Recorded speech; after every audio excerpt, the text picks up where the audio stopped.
Now we're going to forget about numbers for a minute here and just think about what the relationships are. Well, first of all, refresh your memory as to why the price is at P0 and that the demand curve is perfectly elastic for the firm. Then we're going to try to establish why the firm would produce at Q0, produce a quantity of Q0. Now, we've done a numerical example of this, but I want to now emphasize the conceptual level, which is really the way you're going to want to understand this. If you really want to understand it, not just one set of numbers or another, but get the idea of why the firm is going to operate at Q0. And to do that, we're going to choose Q1, a quantity that's different from Q0. And that's the way we'll often proceed to demonstrate these kinds of things in this course is, okay, Q0 is the profit maximizing point. Well, to demonstrate that, let's demonstrate that Q1 is not the profit maximizing point. So in the next slide, we'll proceed to do that. About this, what's going on at Q1? Well, we know the market price is what you're going to receive for each unit up to Q1. But what about the marginal cost? Well, if you're looking carefully here, you can see that the marginal cost is in fact below the price. I'll just label that MC1 there. And if at that quantity, the price, which is the marginal revenue, the additional revenue for each unit, is greater than the additional cost to produce that unit, then the firm's profit must be increasing. So why wouldn't the firm want to do more of that?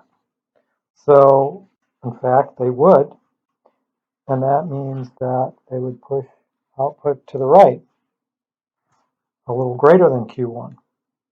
But at a little greater than Q1, that's still the same case. That is, the marginal cost here is below the price. So the firm would want to do even more of that and keep going.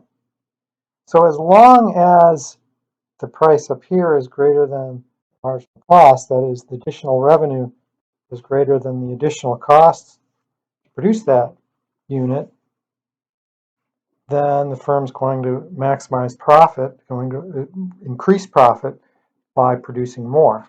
And they will do that until when?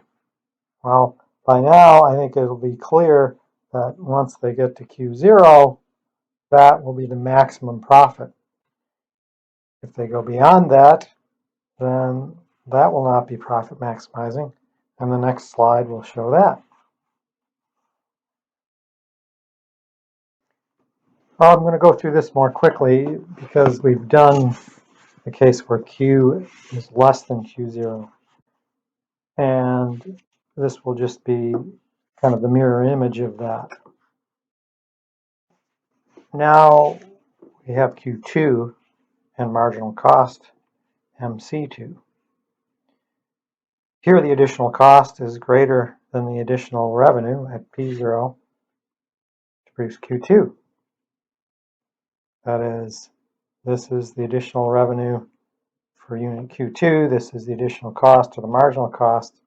Here, the additional cost is greater than the additional revenue you're bringing in to produce that unit. So the firm would do what? Decrease their production. If they did that, marginal cost would still be greater than marginal revenue, and they decrease and decrease until, boom, they're going to end up here again, profit maximizing. So now you can see conceptually why the firm would maximize profit by producing the quantity Q0 such that marginal revenue or price equals marginal cost.